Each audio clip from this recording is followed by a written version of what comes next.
പഞ്ചായത്ത് മെമ്പറായ യുവതിയെയും 2 പെൺമക്കളെയും കാണാനില്ല.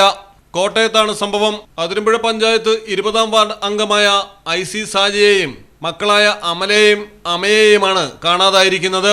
ICയുടെ ഭർത്താവ് സാജൻ നേരത്തെ മരണപ്പെട്ടിരുന്നു. ഇതേ തുടർന്ന് ഭർത്താവിന്റെ സ്വത്ത് വീതം വെച്ച് നൽകണമെന്നാവശ്യപ്പെട്ട് IC ഏറ്റുമാനൂർ പോലീസിൽ പരാതിയും നൽകിയിരുന്നു.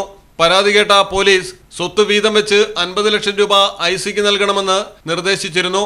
ഇതിനിടെ ഭർത്തൃബന്ധുക്കൾക്കെതിരെ ഫേസ്ബുക്ക് പോസ്റ്റ് പ്രസിദ്ധീകരിച്ച ശേഷമാണ് യുവതിയെയും മക്കളെയും കാണാതായിരിക്കുന്നത്. ഭർത്താവ് മരിച്ചു കഴിഞ്ഞ് ഭാര്യയ്ക്കും മക്കൾക്കും ഭർത്തൃവീട്ടിൽ യാതൊരു അവകാശവുമില്ലെന്ന് എവിടെയെങ്കിലും കേട്ടിട്ടുണ്ടോ? എന്നാൽ അങ്ങനെയൊരു താമസിക്കുന്ന വീട്ടിലാണ് ഞങ്ങൾ. ഭർത്താവ് മരിച്ച് 41 തികയുന്നതിന് മുമ്പ് അമ്മായിയമ്മ അവിടെ ഇറങ്ങിക്കൊടുക്കണമെന്ന് തന്നോടും മക്കളോടും ആവശ്യപ്പെട്ടു. അത് നിരന്തരം തുടർന്നുകൊണ്ടിരിക്കുന്നു. ഇങ്ങനെ തുടരുന്നു യുവതിയുടെ Facebook post.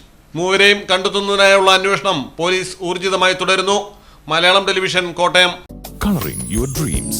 TB Traders, Bypass Road, Puttanatani.